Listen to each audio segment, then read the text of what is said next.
तो पाकिस्तान का बलूच प्रांत बगावत की आग में झुलस रहा है और अलगाववादियों ने हमला करके लगभग 2 दर्जन लोगों को मौत के घाट उतार दिया है। और जो मारे जाने वाले लोग हैं ज्यादातर पाकिस्तानी पंजाब से बताए जा रहे हैं। और इतना ही नहीं, अब जिस तरीके से बलूच बगावत पर आ गया है उससे ये समझ में आ रहा है कि वो अब थमने वाले नहीं हैं। पाकिस्तान के पाले हुए आतंकियों ने एक बार फिर ये बता दिया कि आस्तीन में सांप पालोगे तो वो डसेगा ही। पाकिस्तान ने आतंक को पाला पोसा दूसरे देशों में कोहराम मचाने के लिए, लेकिन पाकिस्तान ने जिस आग से दूसरों को नुकसान पहुंचाने का सोचा, आज उस आग से उसका ही घर जल रहा है। ये तस्वीरें बलूचिस्तान की हैं, जहां आतंकियों ने कत्लेआम मचाया। 1-2 नहीं बल्कि 23 निहत्थे लोगों को मौत के घाट उतार दिया। बंदूकधारियों ने जबरन लोगों को बस से उतारा, फिर पहचान करने के बाद आप देखा ना था, गोलियों से लोगों को भून डाला। मरने वालों में सबसे ज्यादा संख्या पंजाब के लोगों की है। साफ है, मुसाखेल में हुआ यह आतंकी हमला पंजाब के लोगों को निशाना बनाकर किया गया है। बलूचिस्तान में ये कोई पहला आतंकी हमला नहीं है।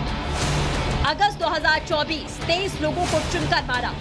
अप्रैल 2024 9 यात्रियों को मार डाला। 2023 6 मजदूरों की हत्या की। 2015 20 मजदूरों को मौत के घाट उतारा।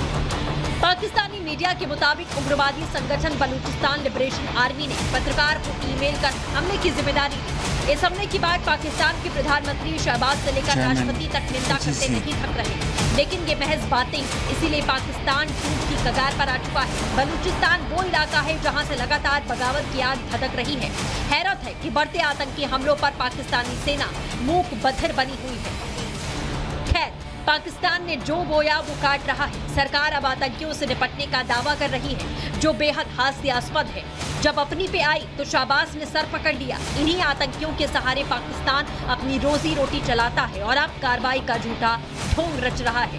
Bureau report, Republic Bharat. और अब बात कर लेते हैं ड्रैगन की, जो डरा हुआ है। चीन की धमकियों से लगातार परेशान ताइवान ने अब पलटवार की तैयारी कर ली है। बिल्कुल, और इसीलिए चीन डरा हुआ है, सहमा हुआ है, क्योंकि उसे लग रहा है कि वो चारों तरफ से घिर चुका है। इधर ताइवान लगातार शक्ति प्रदर्शन कर रहा है। एक रिपोर्ट आपको दिखाते हैं।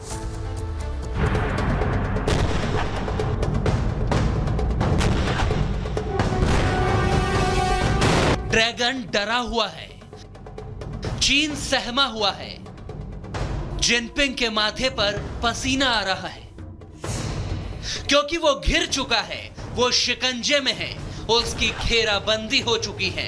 एक तरफ है शक्ति प्रदर्शन करता ताइवान, तो दूसरी ओर गृह युद्ध की आग में जलता म्यांमार।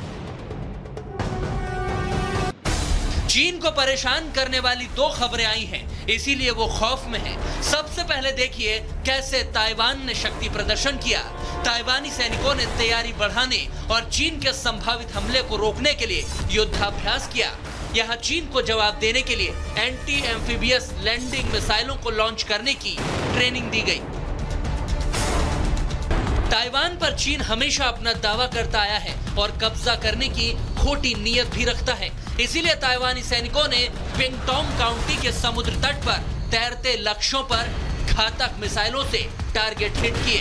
ताइवान की ये मिसाइलें दुनिया में सबसे प्रभावी और लोकप्रिय एंटी टैंक हथियारों में से एक मानी जाती हैं, जो चीन को मुंहतोड़ जवाब देने में सक्षम है। ताइवान की ताकत देखकर ड्रैगन सदमे में है, तो उधर म्यांमार में गृह युद्ध चल रहा है, जिससे चीन का निवेश और बॉर्डर दोनों ही खतरे में है। इसीलिए अब जिनपिंग की सेना ने म्यांमार से सटे सरहद पर हलचल बढ़ा दी है।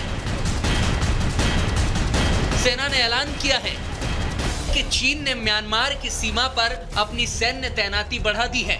यूनान प्रांत में सेना और पुलिस गश्ती दल को तैनात किया गया है। सशस्त्र गश्त के साथ ही एयर टू ग्राउंड पेट्रोलिंग भी की जा रही है। और अब चीन 3 दिनों का युद्धाभ्यास भी म्यांमार के बॉर्डर पर शुरू करने जा रहा है।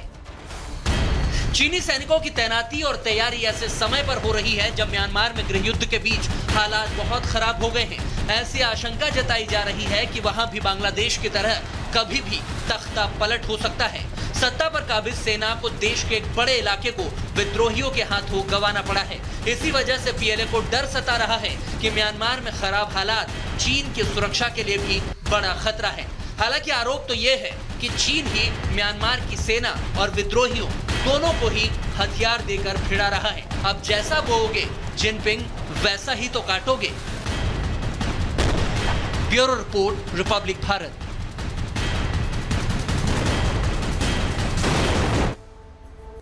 और अब आपको बता दें कि बेकाबू रफ्तार का कहर अमेरिका में भी देखने को मिला है। अब आपको अमेरिका की सड़कों पर जो बेकाबू रफ्तार का कहर है वो दिखाते हैं। देखिए किस तरीके से एक बाइक जो दौड़ती है और एक कार को तेजी से टक्कर मार देती है। उसके बाद आप देख सकते हैं क्योंकि तेल गिरने लगता है और जैसे पेट्रोल बाहर गिरता है आग लग जाती है। ये तस्वीरें देखिए, बाइक टक्कर मारती है, कार आगे की तरफ निकल जाती है और पेट्रोल गिरता है और तुरंत देखते ही देखते चंद मिनट में, चंद सेकंड्स में आग लग जाती है। तो अमेरिका की सड़क पर बेकाबू तेज बाइक का आप कहर देख सकते हैं किस तरीके से आग लग जाती है।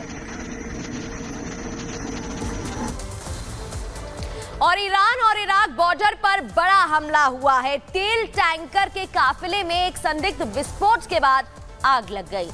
आपको बता दें कि हमला किसने किया अभी तक ये साफ नहीं हो पाया है, लेकिन इराक की तरफ से शक जताया जा रहा है कि इजराइल या अमेरिका इसमें शामिल हो सकता है। तो आपको बता दें कि किस तरीके से ईरान और इराक के बॉर्डर पर यह बड़ा हमला हुआ है। तेल टैंकर के काफिले में एक संदिग्ध विस्फोट के बाद आग लग गई है। हमला किसने किया अभी तक ये साफ नहीं हो पाया है। और ईरान की तेल फैक्ट्री पर बहुत बड़ा हमला हुआ है। धमाके के बाद ईरान की तेल फैक्ट्री में आग लग गई। तस्वीरें आपके सामने हैं।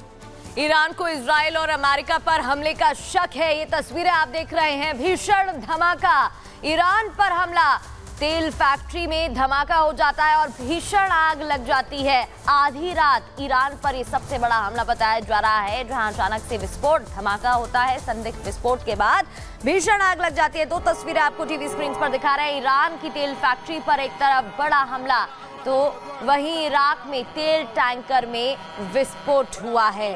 आधी रात को ये बड़े हमले की खबर सामने आई और अब कुछ तस्वीरें मुख्यमंत्री योगी आदित्यनाथ की कर लेते हैं, जिन्होंने हिंदुत्व को लेकर हार्ड लाइन दी है और आगरा में 2 टूक उन्होंने कहा कि बटेंगे तो कटेंगे और एक रहेंगे तो नेक रहेंगे। बिल्कुल, और मुख्यमंत्री योगी आदित्यनाथ के इस बयान से न सिर्फ अखिलेश यादव बल्कि असदुद्दीन ओवैसी भी तिलमिला उठे हैं, लेकिन साधु संतों ने योगी का पुरजोर समर्थन किया है। एक रिपोर्ट इसी से जुड़ी आपको दिखाते हैं।